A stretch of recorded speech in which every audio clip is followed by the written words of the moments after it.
সকালের একদম মজাদার টিফিন বেগুন ভাজা রুটি আর দেখো সঙ্গে হচ্ছে লাল চা। এই দেখো আমি 2 পিস পাবদা মাছ নিয়েছিলাম। কালার গুলো এগুলো কিন্তু কসমস, 3টে কালার কিন্তু 3 রকম। শীতকালে উঠোনে খাওয়ার মজাই আলাদা। একদম উঠোনে রোদ্দুরে বসে চারিদিকে গাছপালা। সুপ্রভাত বন্ধুরা, সম্পাদ ছোট্ট ফ্যামিলিতে তোমাদের স্বাগত জানাই। তোমরা কেমন আছো? আশা করি রাধা গোবিন্দের কৃপায় ভালো আছো। আমিও ভালো আছি। তা শীতের সকালে টিফিন তো বানাতেই হবে। দেখো গরম গরম রুটি আর এই দেখো শীতের হচ্ছে বেগুন ভাজা। আজকের হবে বেগুন ভাজা আর রুটি, আর তো তার সঙ্গে থাকবে রচা, আদা তেজপাতা দিয়ে একদম সুন্দর। তা তোমরা ভিডিওটা দেখতে থাকো, আশা করি তোমাদের ভালো লাগবে। আর তো তোমাদেরকে নতুন নতুন জিনিস দেখানোর চেষ্টাও করব। তা চলো আমি রুটিটা বানিয়ে নিই। তোমরা দেখো আমি কিরকম উনুনে কিন্তু করছি, উনুনেই রুটি করব, উনানেই রান্না করি। এখন শীত পড়ে গেছে যেহেতু। এই তো দেখো বন্ধুরা, আমি কিন্তু আটা মেখে একদম রুটি করতে লেগে গেছি। কারণ সকালে তো বললাম তোমাদের রুটি হবে আর বেগুন ভাজা হবে। আর এই দেখো আমি কিন্তু উনানেও খুব সুন্দর রুটি করি, জানো তো। গরমকালে করি না উনানে, কিন্তু এই শীতকাল বর্ষাকাল এই কটা দিন কিন্তু আমি উনানেই রান্না করি। দেখোছো আমার রুটিগুলো কিরম একদম ফুলকো ফুলকো হচ্ছে। আর জানো তো উনানে রুটি করতে গেলে একটু মানে আগুনটা কম দিতে হয়, কারণ বেশি আগুন হলে একদম রুটি পুড়ে যাবে। হালকা হালকা আঁচে রুটিটা ভালো হয়। সব কটা দেখেছো, সব রুটিগুলো আমার ফুলছে।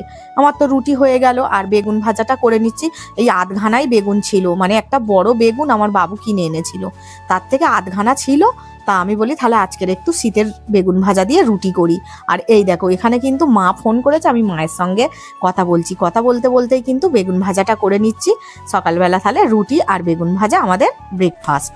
এই তো বন্ধুরা সকালে টিফিন নিয়ে চলে এলাম। একদম দেখো 9:30 বাজতে যায়, 9টার উপরে হয়ে গেছে। কিন্তু কি করবো বলো, সকালবেলা উঠে সংসারের কাজ করতে আর টিফিন বানাতে এই বেলা হয়ে যাচ্ছে। আর কি করা যাবে, এমনি তো ছোটবেলা। চলো টিফিনটা খেয়ে নিই। আর তোমরাও কে কি টিফিন বানিয়েছো একটু কমেন্ট করে জানিও। সকালের একদম মজাদার টিফিন বেগুন ভাজা রুটি আর দেখো সঙ্গে হচ্ছে লাল চা, মিষ্টিও আছে, মিষ্টিও নিয়ে আসছি। চলো আমরা তাহলে টিফিনটা করে নিই। বড্ড রোদে খাবো করছিল আমার মা।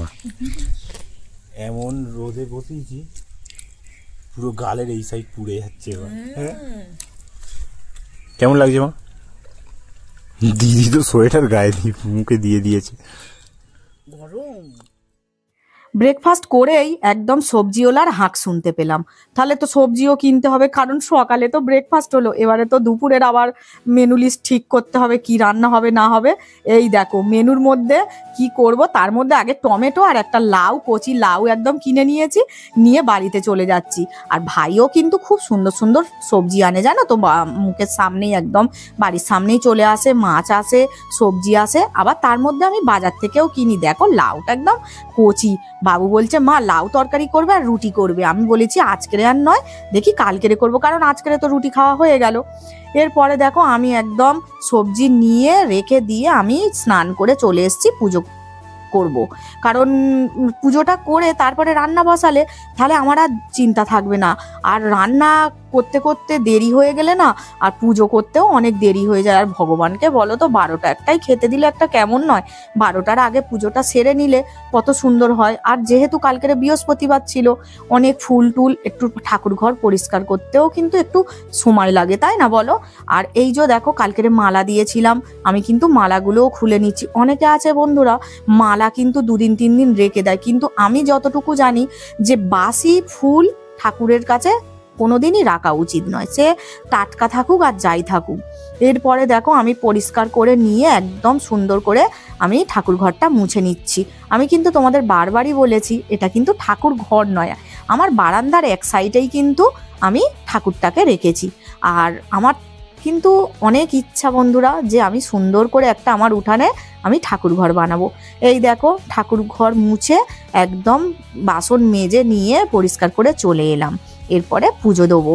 পুজোটাও তো আর এখন তো ফুলেরও কোনো ঝামেলা নেই, কারণ ফুল তো বেশি ফোটেনি। স্নান করে পুজো করে এবারে তো রান্না করতে হবে, কারণ দুপুরবেলা তো খেতে হবে। এই দেখো আমি 2 পিস পাবদা মাছ নিয়েছিলাম। তোমরা হয়তো ভাববে যে 2 পিস কেন, 3 পিস তো 3 জন লোক, কিন্তু আমার শাশুড়ি মা পাবদা মাছ খায় না। ওই জন্য দেখো মায়ের জন্য এই যে রুই মাছ 1 পিস বের করে নিলাম, আর এই 3 পিস রইলো, আবার কালকেরে হয়ে যাবে। তা চলো আমি এই শুধু মাছের ঝালটাই করব। আর এই দেখো কালকের তরকারি আছে, এইগুলো সব আমি একদম ফুটিয়ে গরম করে নেবো, রাত্রে এই দুপুরে খাওয়া হয়ে যাবে, আবার রাত্রে চিন্তা রাত্রে হবে। তা চলো 1 পিস বার করে নিয়েছি, এটা তুলে রাখি। এই যে এই মাছটা বের করে নিলাম, নিয়ে এই যে ফ্রিজে আবার তুলে দিলাম। আর এবারে যাবো রান্নাঘরে। বাবু তুমি একটুখানি ভাতটা ফুটে উঠলে বন্ধ করে দিতে পারবে? আর দেখো বন্ধুরা আমি গ্যাসে কিন্তু ভাত বসিয়ে দিয়েছি, গ্যাসে ভাতটা হয়ে গেলে আর উনুনে তরকারিগুলো হয়ে যাবে, এক্ষুনি রান্না হয়ে যাবে। এই দেখো বন্ধুরা এবারে একদম চলে এসেছি আবার কিন্তু উনানের কাছে রান্নাঘরে। আর শীতকালে তোমরা যতবারই উনানের কাছে আসতে বলবে ততবারই ভালো লাগে, কিন্তু গরমকালে একবার রান্না করতে গেলেই যেন মনে হয় বিরক্ত, ক্ষিপ্ত, সবাইয়ের সঙ্গে যেন মনে হয় ঝগড়া করবো, এই রকম ভাব। এই দেখো মা কিন্তু আমাকে এখানে টমেটো, পেঁয়াজ আর লঙ্কা কেটে দিয়েছে, কারণ আমি হচ্ছে কি মাছের ঝালটা করব। আর তোমাদেরকে তো বললাম আজকের রান্নার মধ্যে সবই বাসি আছে, বাসিগুলো খেয়ে পরিষ্কার করব। তোমরা কে কে এরকম করো বলো তো? দুদিনের জিনিস ফ্রিজে রইলো, সেটা একদিন চলে গেল, ভালো নয় বলো? নষ্ট করার থেকে খেয়ে নেওয়া ভালো। আর ফ্রিজ তো মানুষ এই জন্যই কেনে বলো, যে ভালো জিনিস রেখে দিলাম, তারপরের দিনকে খেয়ে নেবো। এই দেখো এইবারে আমি মাছগুলো ভেজে তুলে নিয়েছি, নেওয়ার পরে কিন্তু ওই কড়াতেই ওই তেলেই পেঁয়াজ দিয়ে দিয়েছি, টমেটো দিয়ে দিয়েছি। ভালো করে টমেটো পেঁয়াজটা কষা হয়ে যেতে, মানে ভাজা ভাজা হয়ে যেতে লঙ্কা গুঁড়ো আর হলুদ গুঁড়ো দিয়ে দিলাম। আর আমি কিন্তু বন্ধুরা কোনো মশলা দিইনি আজকের মাছের ঝালে, একদম সুন্দর করে মশলাটা কষিয়ে নিয়ে এরপরে আমি জল ঢেলে দেবো, দিয়ে কিন্তু মাছগুলো দিয়ে ফুটে যাবে, তারপরে ধনেপাতা দিয়ে দেবো। আর তোমরা আমার রান্নাঘরটা একটু ইগনোর করো, কি করবো বলো? সমস্ত এক্সট্রা জিনিসগুলো কিন্তু বন্ধুরা আমার রান্নাঘরেই থাকে। এই তো বন্ধুরা সমস্ত কাজ সেরে চান করে পুজো দিয়ে রান্না বান্না করে এইবারে চলে এসেছি এই গাছ 3টে বসানোর জন্য। মানে আমি বসাবো না, ছেলে বসাবে। তোমরা দেখো কালার গুলো, এগুলো কিন্তু কসমস, 3টে কালার কিন্তু 3 রকম, এত দারুণ লাগছে। মানে 3টে কালারই কিন্তু, এগুলো তো মানে 3টে কালারই একদম চোখে লাগার মতো, খুবই সুন্দর লাগছে। আমি বাবুকে বলেছি যে 3টে লাগা, আরো 3-4 রকম কালার এনে কিন্তু বসাতে হবে। কসমস কিন্তু বন্ধুরা এবছরে মানে নার্সারিতে পাওয়া যাচ্ছে না, ওই জন্য এই 3টে মানে বাজার থেকে এনেছি। তা চলো এখন বসিয়ে দিই, তারপরে তো আবার আছি তোমরা আমার সঙ্গে থেকো, দেখো পরস্পর কি করি। বন্ধুরা খাবার বাড়তে চলে এসেছি, আর আজকের এই রোদ্দুরে বসে খুব একটা রোদ্দুর লাগেনি, তবুও এইখানটায় বসেই বাইরে বসেই খাবো। শীতকালে মানে বাইরে মানে মজা। চলো এই যে আমি ভাত নিয়ে চলে এসেছি, তরকারি পত্র নিয়ে চলে এসেছি, ভাত বাড়ছি। শীতকালে উঠোনে খাওয়ার মজাই আলাদা, একদম উঠোনে রোদ্দুরে বসে, চারিদিকে গাছপালা, আরো বেশি ভালো লাগছে। উপর থেকে যদি একটা কাক এসে পটি করে দেয় ব্যাস আরো সুন্দর হয়ে যাবে। সেই যে দূরে আমাদের কসমস গাছ, খুব সুন্দর লাগছে বসানোর পরে। সবই তো জানো বন্ধুরা, আজকের বাসি তরকারি দিয়েই পুরো দিনটা চালিয়ে দিলাম। এইভাবে তোমরা কারা কারা করো আমাকে বলো। আমি তো মাঝের মধ্যেই এরকম করি, কারণ দেখো ইনকাম করতে তো হয় বলো, নষ্ট করবো তাই নয়। ওই জন্য আজকের এইগুলো দিয়েই চালিয়ে নিচ্ছি। আর ওই যে দেখো এইটা কিন্তু টাটকা করেছি মাছের ঝালটা, তোমরা দেখো কালারটা দেখো একদম স্পাইসি। আর শীতকালে একটু স্পাইসি খেতে ভালোই লাগে সবাই। চলো ভাতটা খেয়ে নিই একদম। এই যে দেখো খাওয়া দাওয়া করে কিন্তু চলে এলাম বাসন মাজতে। কলতলাটা আমাদের দেখো কিরকম ইট পাতা দেখেছো, কিন্তু তোমরা ভাবছো কি ইট পাতা না, নিচে আমাদের কিন্তু কলতলা যেরকম সিমেন্ট করা ওরকমই। কি করব বলো তো, বর্ষাকালে পুরো জল উঠে একদম ভরে যায়, মানে আমার কলতলা আরো উঁচু করতে হবে। ওই জন্য সেই বর্ষাকালে ইট পেতেছি। বাবু বলছে মা তুলে দেবো, আমি বলছি না তুলতে হবে না। এই গরমের সময় বন্ধুরা আমার খুব ইচ্ছা আছে যে কলতলাটাকে একটু উঁচু করা। এই যে দেখো আমি একদম বাসন মেজে ধুয়ে নিয়ে চলে আসছি, কারণ শীতকাল বেলা পড়ে যায়, বিকেলে আর মাজতে ইচ্ছা করে না। কিন্তু গরমকালে বন্ধুরা আমি কিন্তু বিকালে করেই মাজি, কারণ কলতলায় এত রোদ্দুর হয় মানে একদম থাকা যায় না। এই দেখো বন্ধুরা খেতে খেতেই তোমাদের সঙ্গে কথা বলছি। এটা কি বলো তো? ফুচকা, কিন্তু জল ছাড়া। কারণটা হচ্ছে শীতকালে তোমরা দেখবে মানে জল দিয়ে ফুচকা খেলে না ভালো লাগে না, টকটা কিন্তু গরমকালেই মানায়। ওই জন্য বাবুকে বলেছি যে শুকনো যদি ফুচকা আনিস তাহলে 2 পিস খাবো। বাবু দেখো ও জল দিয়ে খেয়ে এসছে, আর আমার জন্য শুকনা ফুচকা এনেছে, আর মায়ের জন্য এনেছে চুরমুর। খেয়ে নিচ্ছি একটু লেপের একদম ব্ল্যাঙ্কেটের ভিতরে ঢুকে বসে বসেই খাচ্ছি। আর রাত্রিরের কি খাবার হবে সেটাও তোমাদেরকে দেখাবো, আমি জোগাড় করে রেখে দিয়েছি। চলো ফুচকাটা খেয়ে নি, কিন্তু টক ছাড়া ফুচকা মোটেই ভালো লাগে না, তবুও খাচ্ছি।